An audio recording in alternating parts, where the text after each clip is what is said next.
Assalamualaikum warahmatullahi wabarakatuh. Perkenalkan, nama saya Muhammad Akmal Malik dengan NIM C1C019136 dari kelas R12. Baiklah, saya akan menjelaskan tentang akad istinsa. Pengertian istinsa secara umum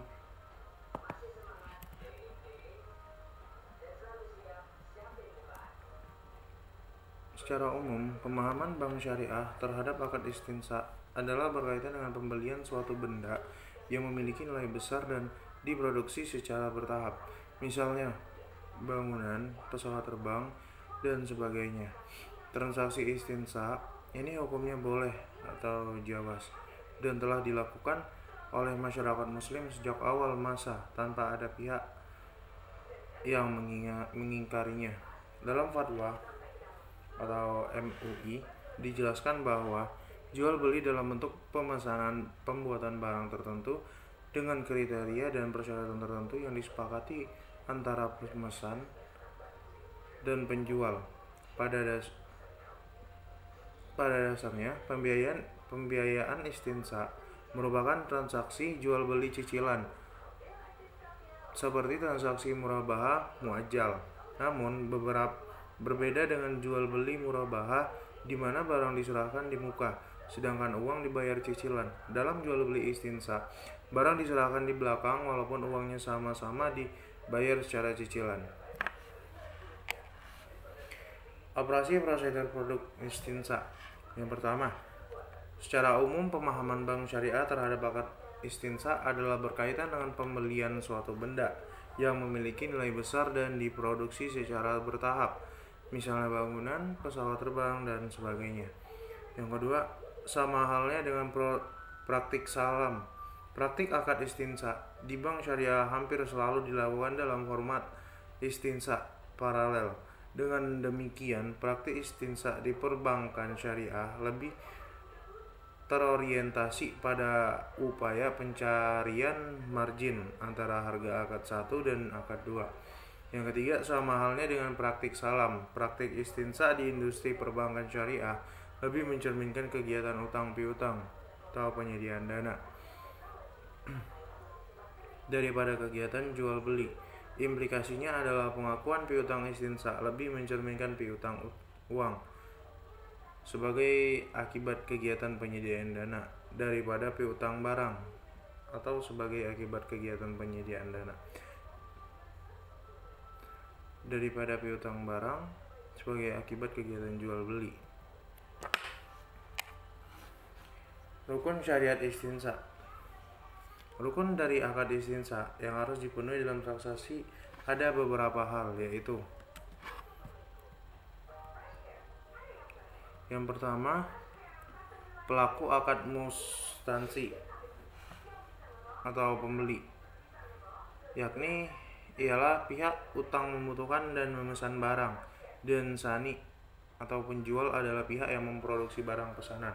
Yang kedua, objek akad, yaitu barang atau jasa dengan spesifikasinya dan harga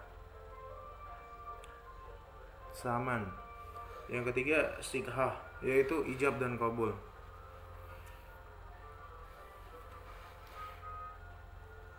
Di samping segenap rukun harus terpenuhi, ada dua rukun terpenting, yaitu modal dan barang. Yang pertama, modal transaksi istisna. Yang pertama yaitu adalah modal yang harus diketahui. Yang kedua, penerimaan pembayaran salam. Dan yang kedua ada al-muslam fihi atau barang. Yang pertama harus spesifik dan dapat diakui sebagai utang, dan yang kedua harus bisa diidentifikasi secara langsung. Yang ketiga, penyerahan barang harus dilakukan di kemudian hari. Yang keempat, kebanyakan ulama mensyaratkan penyerahan barang harus ditunda pada suatu waktu kemudian, tetapi mazhab Syafi'i selanjutnya boleh menentukan tanggal waktu di masa yang akan datang untuk penyerahan barang. Dan yang terakhir, tempat penyerahan penggantian muslam fihi dengan barang lain. Dasar hukum istisna. Akad istisna adalah akad yang halal didasarkan secara syar'i di atas petunjuk Al-Quran, As-Sunnah, dan Al-Ijma' di kalangan muslimin. Yang pertama yaitu Al-Quran.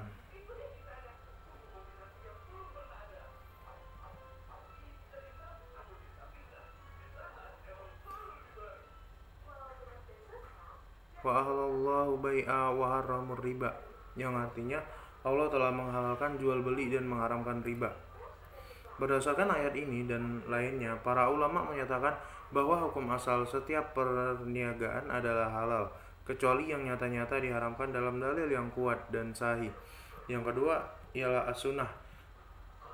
Dari Anas radhiyallahu an bahwa Nabi sallallahu alaihi wasallam hendak menuliskan surat kepada raja non-Arab. Lalu dikabarkan kepada beliau bahwa raja-raja non-Arab tidak sudi menerima surat yang tidak distempel.